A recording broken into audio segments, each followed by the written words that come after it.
Do you pass people in theaters the wrong way? Do you not remove your shoes when asked? Do you stalk people from the gym? Were you raised by wolves? Let's find out. Here are things that can make it better when we have to live together. We can all use a little help. Some people don't ask themselves, were you raised by wolves? Hey everybody, it's Nick Leighton. And I'm Leah Bonnema. And let's just get right down to it with our AMUSE-BOUCHE. Woo! So for today's AMUSE-BOUCHE, I would like to take you to the theater. I immediately thought of that. The theater, the theater. What happened to the theater? Exactly. So let's go to the theater. Actually, we've been to the theater. What did we see last? I think we saw Hamilton together. Yes, we did. Yes, and we had good seats because I won the lottery. We had amazing seats. So those lottery seats, orchestra, I think second row, they were good. We were right there. It was phenomenal. We saw we were Yes. right under people's faces. And so that was great. And so getting to those seats, we had to pass a lot of people who were already seated. So the question today is, which way should you face? Should you face the stage and have your butt towards the people seated? Should you face the back of the auditorium and face the people in the seats? Or do you somehow walk directly straight ahead and go down the aisle that way? What is the proper way to pass people in seats? Well, directly straight ahead is off the table. There's not that much width. Yeah, no, that seems like not an option. So I can take that one off the table. So now I'm back to 50-50. Right, that's it. Every time we do 50-50, I'm pretty sure I've gotten it wrong. So Yeah, your odds are not good. I'm going to go. Well, what do you do? I'm pretty sure.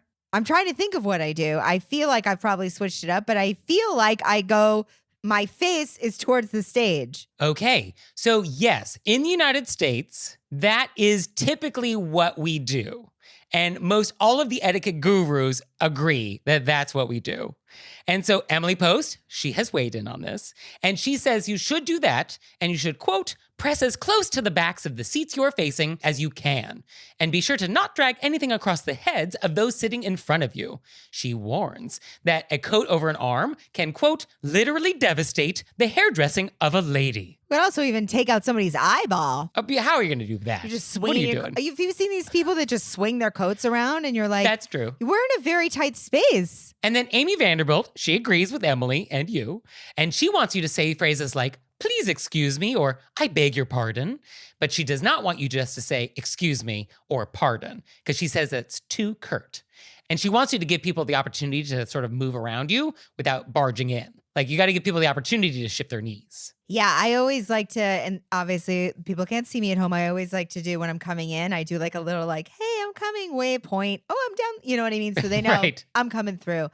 And then I feel like you could say excuse me if you said it in like a lovely, because excuse me is not curt. Excuse me. Yeah, saying pardon or excuse me, I feel like I think that's allowed at this point. It's not like- We've evolved on this. Excuse me.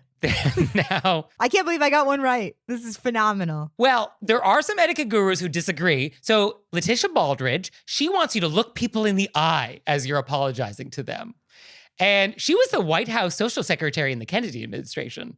And she's also the one that updated Amy Vanderbilt's etiquette book. So she's not a slouch when it comes to etiquette, but she tends to have more European sensibilities. Like, she would much rather you like keep the fork on the left. Like, she definitely thinks that if it's European, it's better, quote unquote, which is not true. But I think that's where she kind of falls on a lot of these things. So I think that's probably why she thinks that, because it is true. In Europe, in Australia, they do face the other way. Well, now we know to turn around if we're in the. Yes. Oh, I think that's also good to note that if you are going to the theater in Europe or Australia, yes, they probably would prefer that you turn around and make eye contact with them as you're apologizing. I mean, how intimate is that? You're just like moving. I mean, you're knee to knee. You know what I mean? There's never space in there. And then you're deeply gazing into their eyes. I can't. I would have a breakdown. I think in America, we tend to want a little more fiction than other places.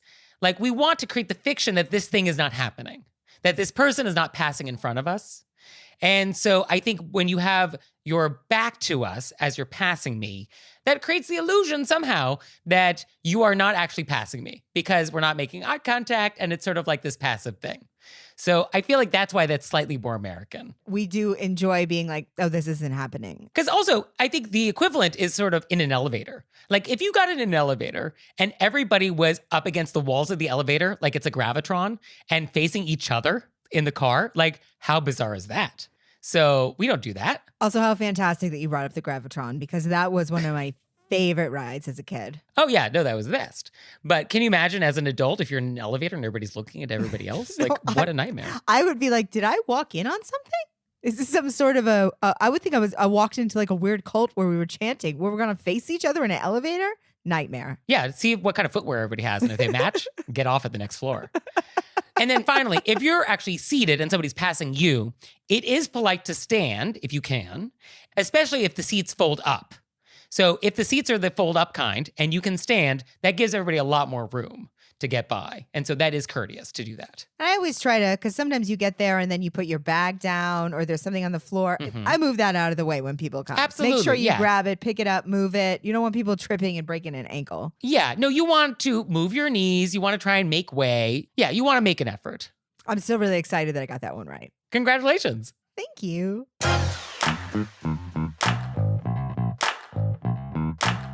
And we're back, and now it's time to go deep. I want to say deep and shoeless, but then I'm giving it away. Well, for today's question of etiquette, I want to talk about taking off your shoes. In people's houses. In people's houses, yes.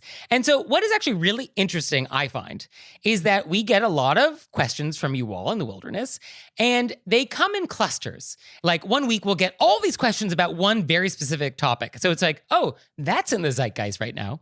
And so this week, we have gotten a tremendous number of questions about shoes, taking them off, leaving them on, inviting people over. And what's also interesting is because we hear from so many people, we also get a lot of perspectives, a lot of different angles on the same question. So, for example, here's an email we got from somebody who hosts people in their home. Quote, after I visited Japan many years ago, I started to remove my shoes at home. Now, I have a 9-month-old that is crawling, so I see it as necessary. Some of my guests get very offended when I ask if they would mind removing their shoes. Am I being rude? My husband's family completely ignore me when I ask. I just don't want my baby crawling on germs. Am I crazy? So, interesting question. And then we get it from the guest perspective. So, an example of that is, quote, what do you do when you're invited to a friend's home and are at the door and asked to remove your shoes and spend the evening in your stockings or bare feet?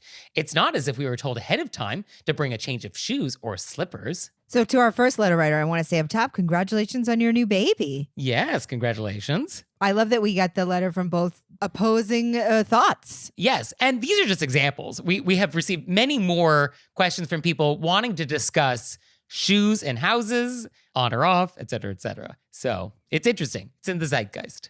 But before we get going, I just want to note, there are actually people who cannot take their shoes off for actual health reasons.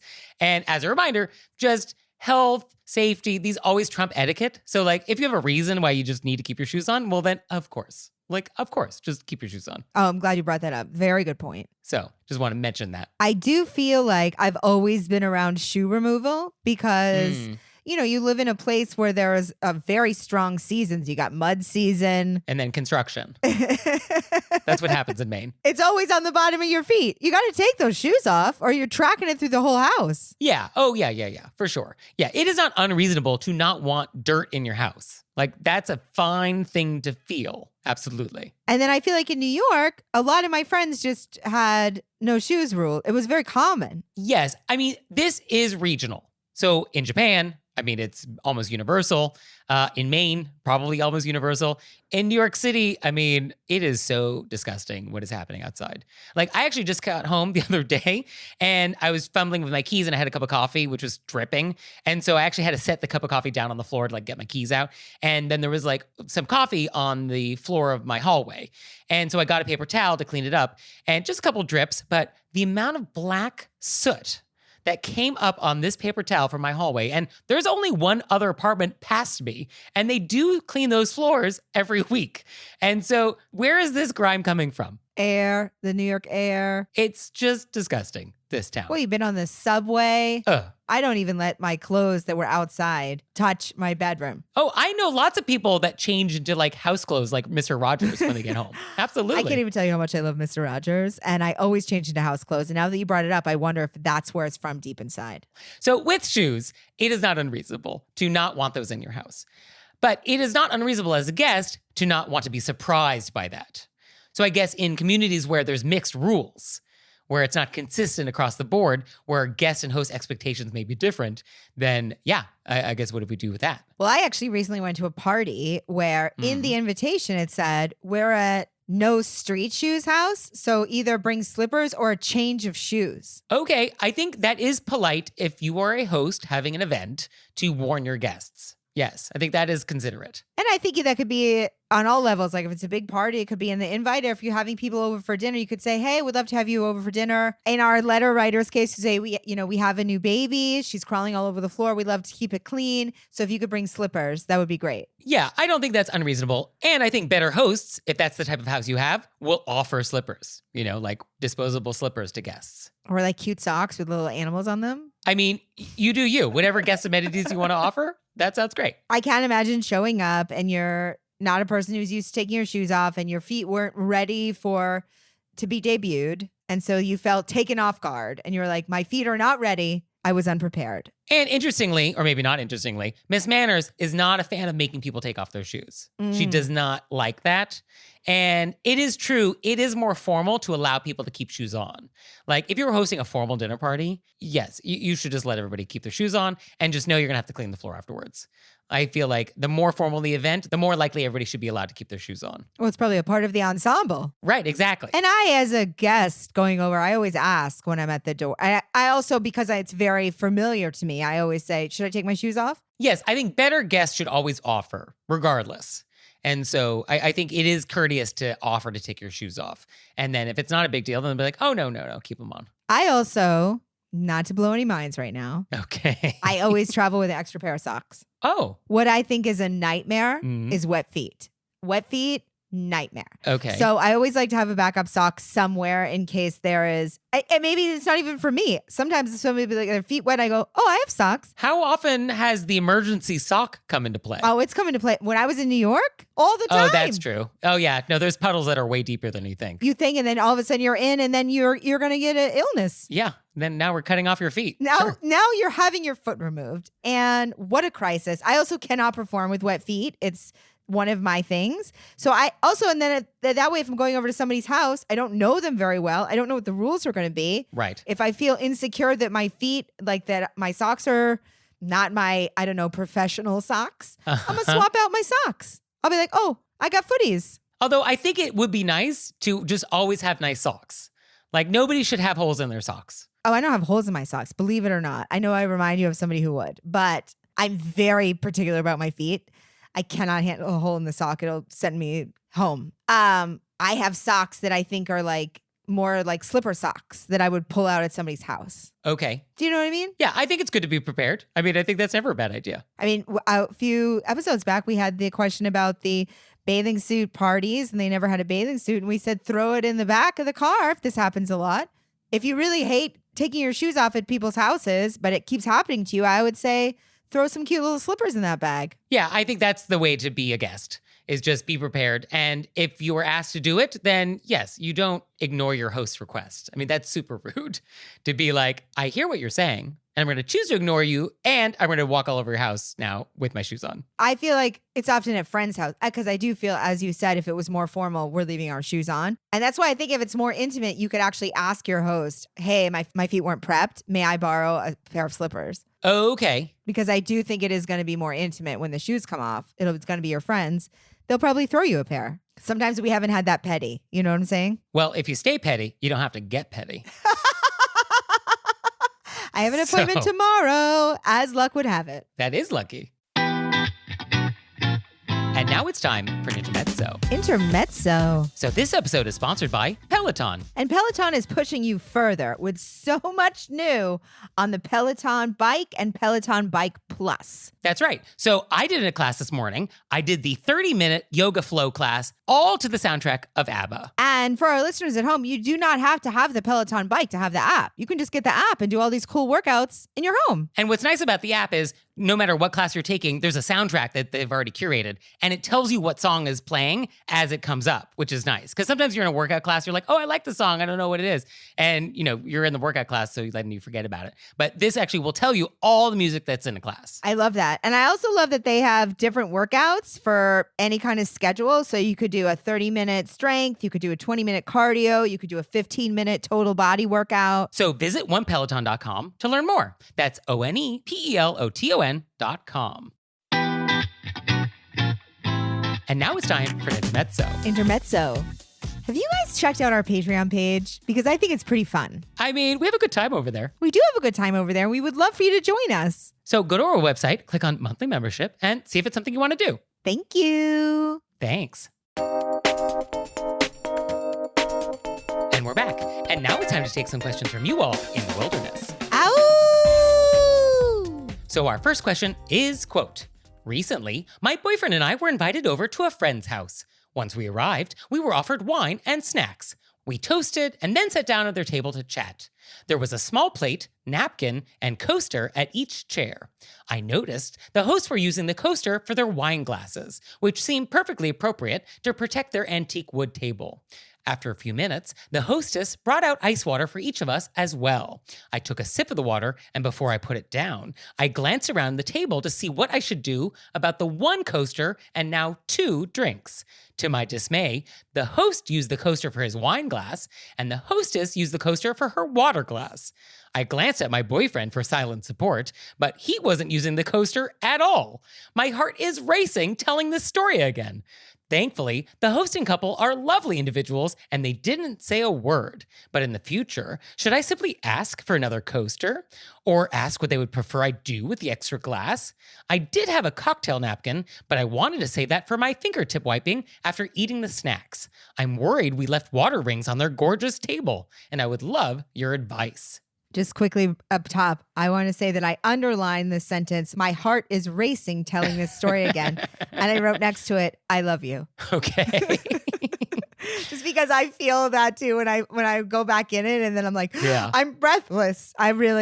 Well, Leah, are you a coaster household? What's the coaster situation in your house? We definitely have a lot of coasters. Okay. And we sometimes use them and we don't. Sort of, it's very willy-nilly. But these aren't tables that I would get. This is not antique furniture. But I have been at people's houses and I get the idea that they know this couple.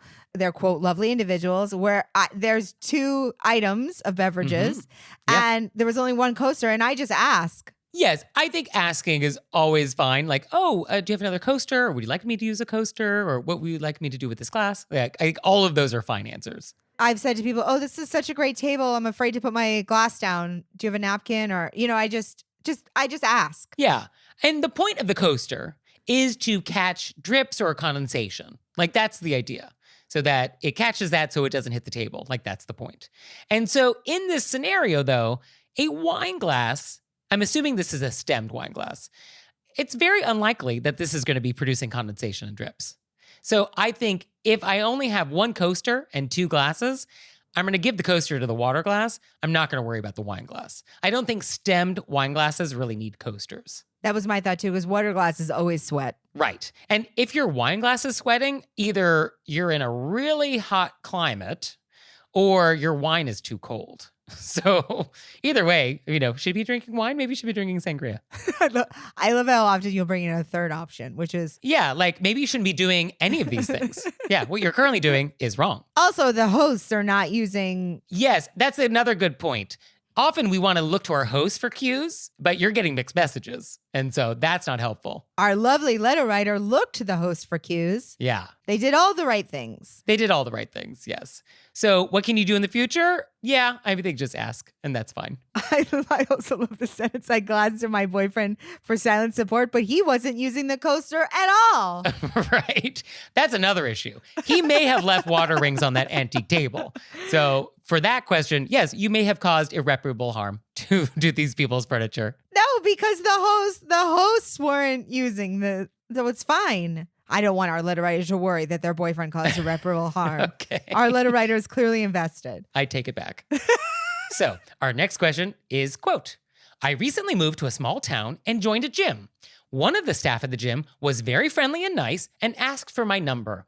I believe platonically, but I can't be sure.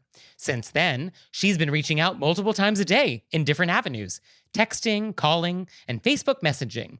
It's a bit much and I'm getting uncomfortable, but she's only ever been nice and polite. How do I set a boundary with this person without making the gym awkward? Do I purposefully avoid going to the gym during the hours I know she'll be there? I can imagine myself getting in this situation. I'm picturing Glenn Close. I'm not going to be ignored. What a reference.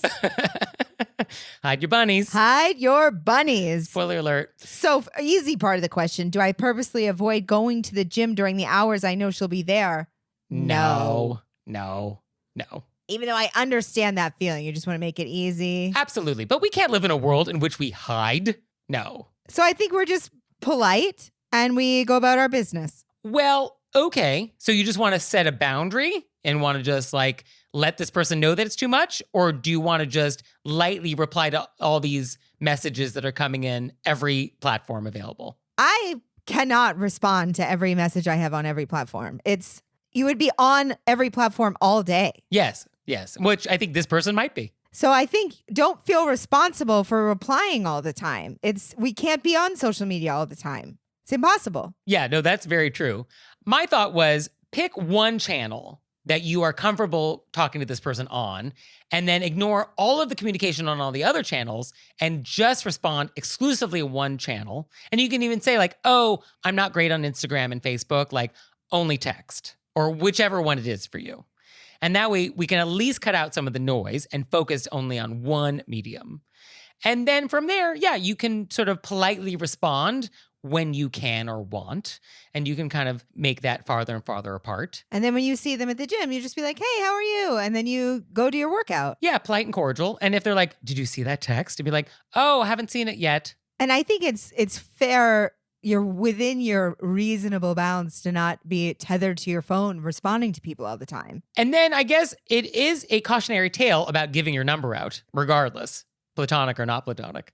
So, think twice before you do that again. Yeah, I always give people my email. Yeah, phone number definitely feels very intimate. And it's sort of a bold thing to ask for, I think, in today's age. I think so too. And I understand why our letter writer did it, but you were taken off guard, probably. Yes, and you were maybe new to this town, and so you wanted to make friends, and it felt fine, and you weren't expecting to be messaged every 5 minutes on every platform. Yeah. So I understand. But yeah, in the future, I guess, decline politely. Oh, I'm just more reachable on Instagram. Yeah. And if people don't understand that, that's their issue. Yeah. I mean, we don't live in a world in which you are bullied into giving out your phone number. I totally understand why this is awkward. And I hope that this person gets the hint. Yeah, keep us posted. Let us know if this is an ongoing issue or if you've actually been able to sort of nip this in the bud. Yeah, and then if it becomes like a bigger issue, then I think we'll change our answer to what will be the next, if this gets next level, like if this person is just following you around everywhere, then we'll... Yeah, no, if it gets next leveled, then let us know and then we'll next level our thoughts. So, our next question is, quote, I've noticed that recently people say, quote, I'm confused when responding to something I say to them that they don't agree with or want to indicate that I am wrong. This is a favorite with my boss, and I've noticed my roommate uses the term as well. Frankly, I find it condescending, and I feel like saying, I'm not sure why you're confused, but I can go over everything very slowly and define any words you don't understand. Of course, I would never say that, but I do wonder if you have noticed an increased use of this term, and what, if anything, would be an appropriate response. I haven't noticed an uptake in people saying I'm confused. I haven't noticed that, but I don't think people would say that to me. So I don't think I'm in danger of this. This is one thing you probably shouldn't say, but I think would nip it in the bud. If somebody said, I'm confused, and they were using it in this way to say that you were incorrect, they say, I'm confused, and you say, clearly. Oh. That's the Leah that's been taken over by aliens. I mean, I like it. But yeah, you really have to land that, which is almost impossible. I guess you could say, people say, I'm confused. I thought we were doing this. And then you could just say, oh, no, we weren't. You are confused.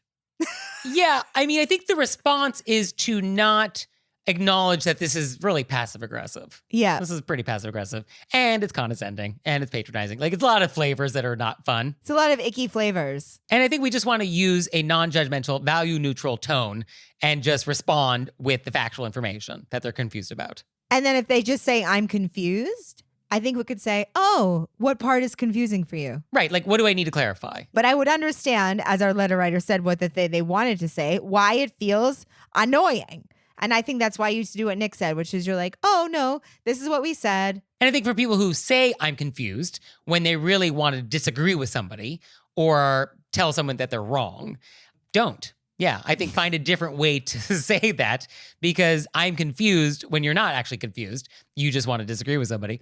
Yeah, it just, it doesn't come across nicely. It doesn't. And there's a better way to achieve that. It's very odd. I've actually never had anybody say that. I've said I'm confused, and it was when I'm genuinely confused. Yeah. Yeah, it's super condescending. Don't do that. Please don't. Because as an adult, we can say, oh, I didn't know that was what that was. You can just say, oh, I didn't agree with that. Or you don't have to use some weird condescending term. Yeah. And just to be clear, being condescending and being passive aggressive, this is rude. Everybody knows it's my fly in my ointment. Yeah. No, it's probably the thing that grinds your gears the most. Yeah, it really does. I can let go of so many things that just puts me over. So, do you have something that puts you over? Let us know. And send us your questions. You can send them to us at our website, wereraisedbywolves.com, or you can leave us a voicemail or send us a text message, 267-CALL-RBW. And we're back. And now it's time to play a game we like to call Vent or Repent. Then to repent. Which is our opportunity to vent about some bad etiquette experience we've had recently, or we can repent for some etiquette faux pas we've committed. So, Leah, would you like to vent or repent? I'm coming in with a vent. Okay. Tell me, what has happened? You know, this week I was like, I don't have a vent or repent. It's just been I'm just living in gratitude. And then, ding, ding, ding, somebody shows up just in time to record. And you're like, thank you. I needed something. Thank you for committing an etiquette crime.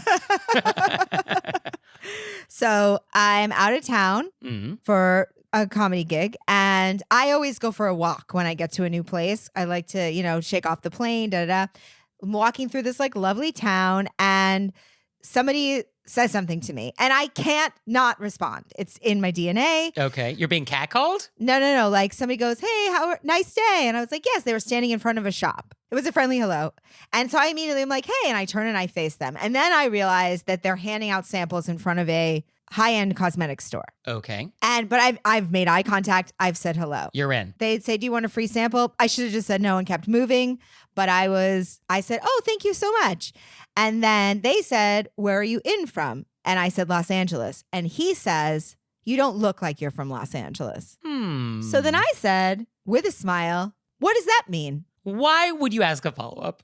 Why? Because I just wanted to know what it meant. You know no good will come of this. I said, what does that mean? And I said it with a smile. I go, oh, what does that mean? I said it like fun. Oh, gosh. And he goes, oh, you just seem so nice. And I said, really? I find people from Los Angeles to be very nice. He says, what are you here for? I said, work. He said, oh, what kind of work? I said, I'm a comic. And he goes, tell me a joke, which is my top. I go, I'm not working right now. Sidebar, everybody. If you meet anybody who works in comedy, never ask them to tell a joke, say something funny, perform on the spot. Like, never do that. Never. And then I said, I'm not working right now. And then he goes, but it's good practice. And I was like, I don't need to practice with you. And then I start to leave and he goes, are you sure you don't want to come in and get some free samples for around your eyes? Which was like clearly trying to target any kind of insecurity a person might have around. And I go, I have to leave. I mean, you don't look like you're from Los Angeles. Tell me a joke. And then I was like, no. And he was like, it's good practice. And I was like, And then as I'm clearly leaving because I'm so donezo, he's like, are you sure you don't want to come in and fix those eye wrinkles?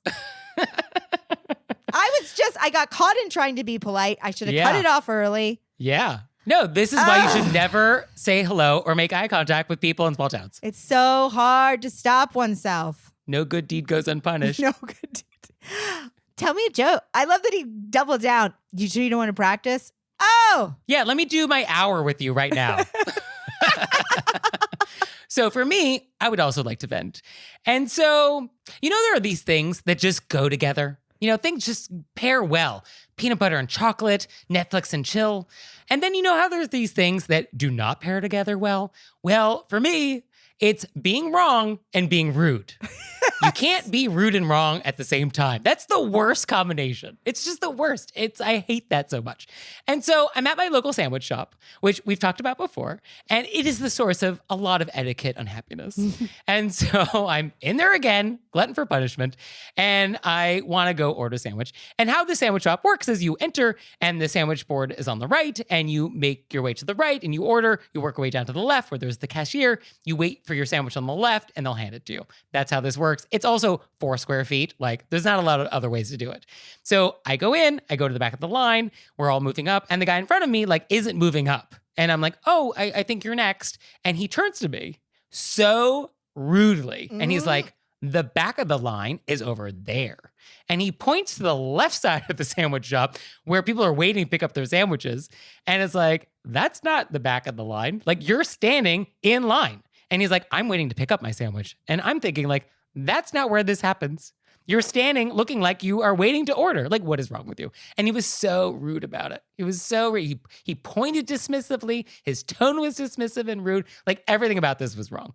And so I didn't know exactly how to respond because I'm not going to give you a thank you. I'm not going to give you a I'm sorry.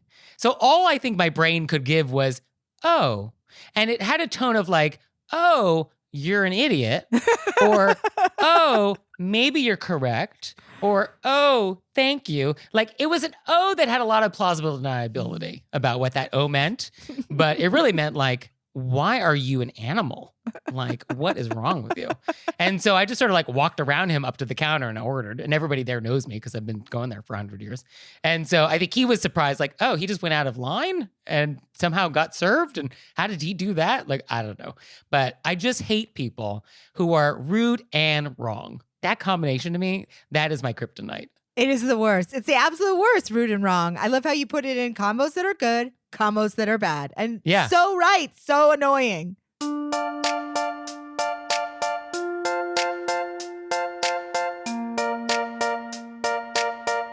So, Leah, what have we learned? I learned that chocolate and peanut butter, yes.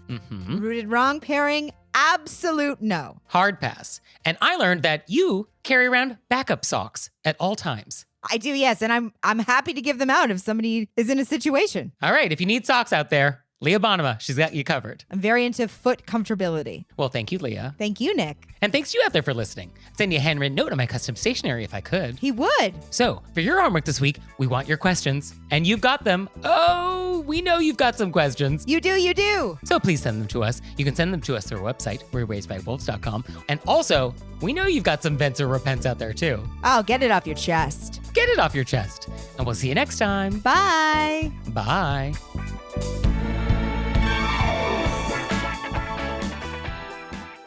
All right, Leah, it's time for Cordials of Kindness, the part of the show that you make us do, but I only give you 30 seconds to do it. Ready, set, go. So same town where the makeup man insulted me.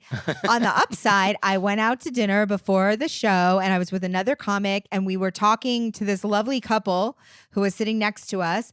And then when I went to pay, they'd already paid for us. Oh. They treated us to dinner. Isn't that nice? And it was a total surprise. I went to pay and the waiter was like, oh, the couple next to you covered it. And I was like, what? I mean, how lovely. How lovely. I couldn't even. And for me, I want to give a special shout out to my friend Jerry, who just surprised me with a first edition copy of Emily Post's book from 1922. And if you know me, you know I love a good first edition anything. But this book, of course, special meaning. We talk about Emily a lot. And so to have a first edition copy is really lovely. So of course, I send him a thank you note, but it never hurts to say thank you again. So thank you, Jerry. Really appreciate it. It was a great gift. That's so cool. Very cool. So thank you. Oh, Leah, one more thing. What? Have you signed up for Patreon yet? I have. Me too. You out there, have you signed up for Patreon yet? No? Well, go to our website, we'reraisedbywolves.com, click on monthly membership, check it out, because we would really appreciate it if you'd support our show. We love your support. We would. So please do that, and we'll see you next time. Bye. Bye.